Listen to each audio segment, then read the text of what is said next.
So I will get started.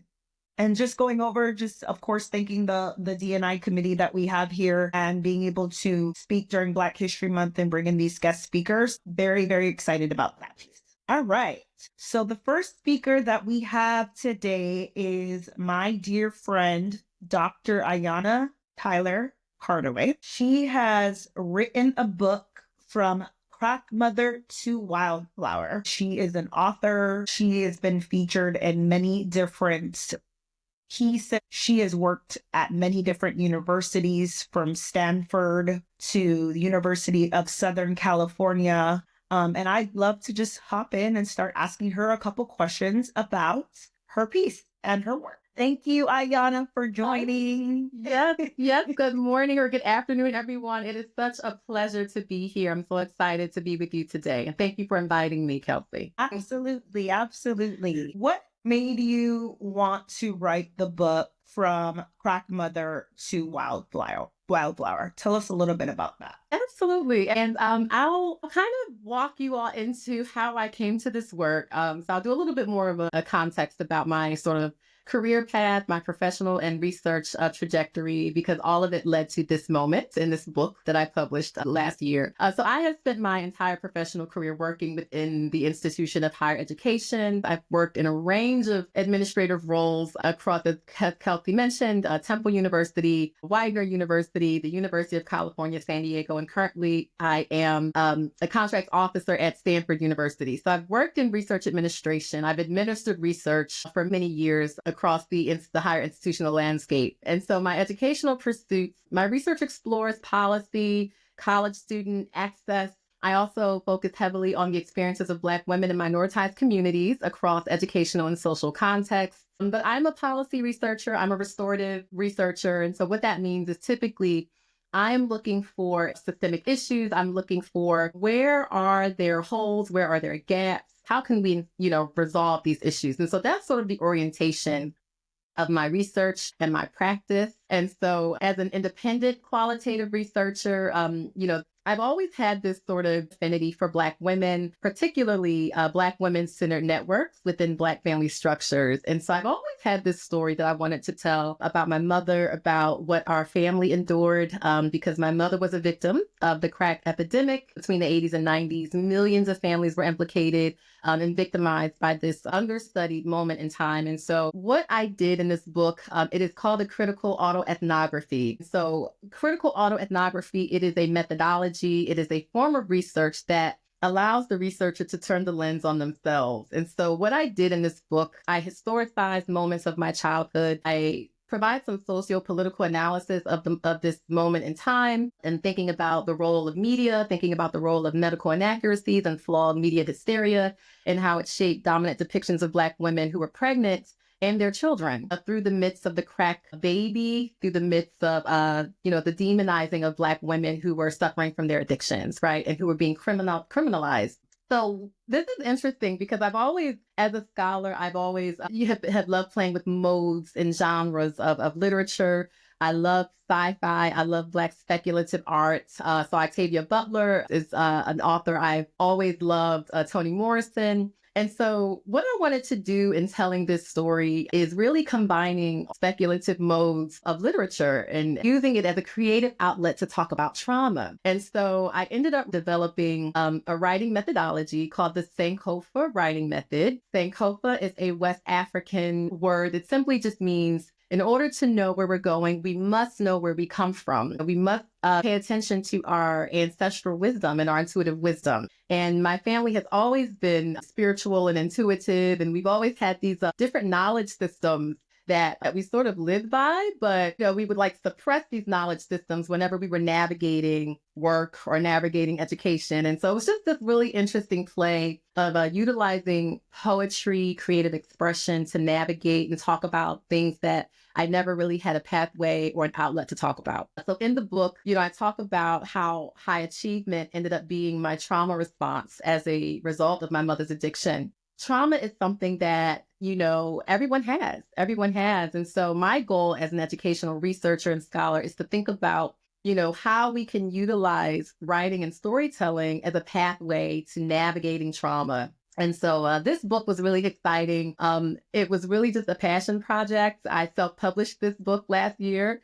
And I also created a publishing company. So as a result of this sort of wildflowers, it's a really a metaphor for thinking about how I could rewrite my mother's story. So I have two daughters, and my mother died many years prior to me having children. And so I utilize writing to create stories and imagery of my mother interacting with her grandchildren. I'm using storytelling as a way to heal. I'm using storytelling as a way to bridge generations, thinking about, my daughters and the narrative that they believe to be true about their grandmother. So it's really, really transformative work. And so Wildflowers Co is a publishing company that, again, when I wrote this book, I had no intentions on being an entrepreneur. So, it's always interesting to hear how, business owners got started, right? And so Wildflowers Co is a restorative organization dedicated to trauma healing within and across communities. I launched the book and the business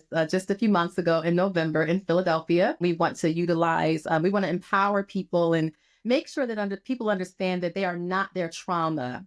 Trauma refines us. It does not define us. And so my goal is really to identify opportunities and partnerships with organizations who are interested in utilizing creative expression and storytelling as a way to engage in navigating systemic issues across organizations. And as another part of our organization, we are going to be providing book coaching so that we can empower people to utilize their storytellings and self-authorship as a pathway to creating generational wealth and economic stability for their families. So I know that's a mouthful, but just to give you some history and narrative about how this work came to be and how it was all manifested. So it's really a combination of my lived experience, my professional expertise, and so I'm really excited about the storytelling and just engaging with just humanity and thinking about ways that we can use storytelling as a pathway to create healing and transformation within our communities. Yes. Thank you so much.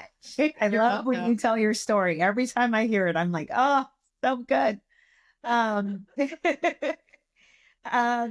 so what was the hardest part about writing your book and your storytelling to heal your trauma? Yeah, I think that when we talk about shame, we talk about some, the frequencies and energy and all these things. We think about shame, we think about embarrassment. This is really a book about shadow work. And I talk a little bit about the methodology and how I conceptualized even being able to share some of the details, because I do provide a lot of imagery and it was uncomfortable for me. But again, as a researcher, as a qualitative researcher, this is precisely what we do with autoethnography. And so it was difficult being able to be transparent and to decide, am I really going to publish this? Am I really going to share this? And there's a cultural nuance here. And I'm a Black woman, but I would say that this is just a human reaction. There's certain things that we just don't share. We don't spill our business. We don't tell our family business. We don't, and so there's a cultural element to some of the storytelling. And I talk about how I was able to massage and even navigate that, right? But ultimately, it comes down to us not needing anyone's permission to tell our stories and to tell our truths. And so the emphasis it's on internal work. I know that I share a lot in this book, but my goal as a policy researcher is really to see how other people engage with it, because the idea is really for people to see themselves in the stories that I'm sharing, right? So I really don't think that this work has anything to do with me. I think that I'm just using my life and my lived experience as a case that we can all look at and say, wow, this vulnerability was important to write at this level because I want to give people permission to be vulnerable for themselves. We don't have, in our family, we didn't have the language to talk about trauma. It's an intergenerational dialogue. We didn't have a model. How do we talk about this stuff? Addiction. What is this? How do we interpret the symptoms of addiction? And how do we explain this to children so that they understand that these are neurological issues? These are chronic issues, right? This is a public health crisis. Okay. This is not anything else. Okay. We delve in a lot of the social constructions of race, and we have to write from this location because these are the effects of us being minoritized individuals. However, this is just about human experiences. And so I would say the hardest part in writing the book was just massaging this idea of how much am I going to share? The methodology is designed in a way that, I did not want to inflict harm on my mother's body in the retelling of her story, right? And so I talk about writing and storytelling as a sacred practice. This is spiritual, and we have to be cautious about how we talk about and think about victims who, dominant society does not depict, these individuals as victims at all. And so, I think it's just, we're at the crossroad where, lots of truths are coming to the surface. We're having to take a look at the history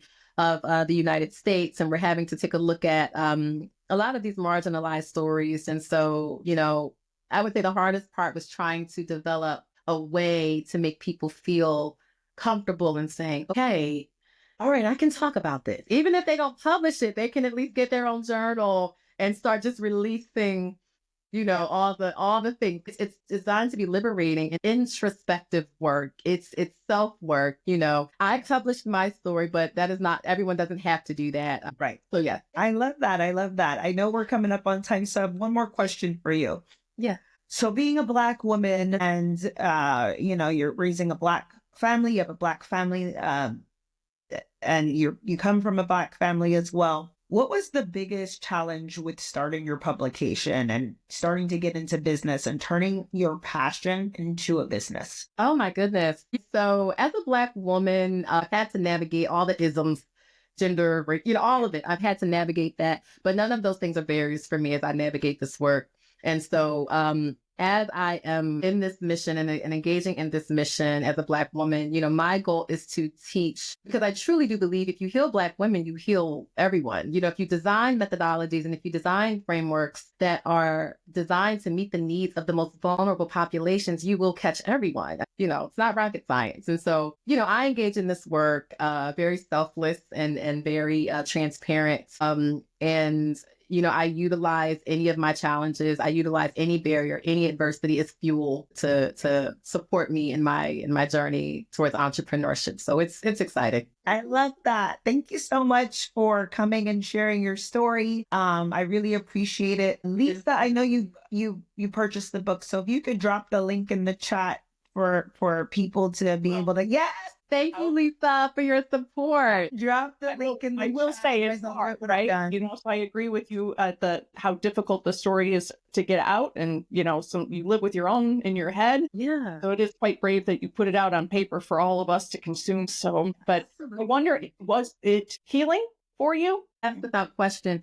And I'm so glad you mentioned that. And I'll just say the healing work that I've experienced has been also healing for my family as well. And so we talk about just intergenerational trauma and how it's passed down. And so I talk about a lot of that in the book, but it's been healing for members of my family. And so, we all have a story to tell. And, I think it's really, really incredible when we take ownership and take action so that we can do the work of healing ourselves. Thank you. Thank you. Thank you for having me.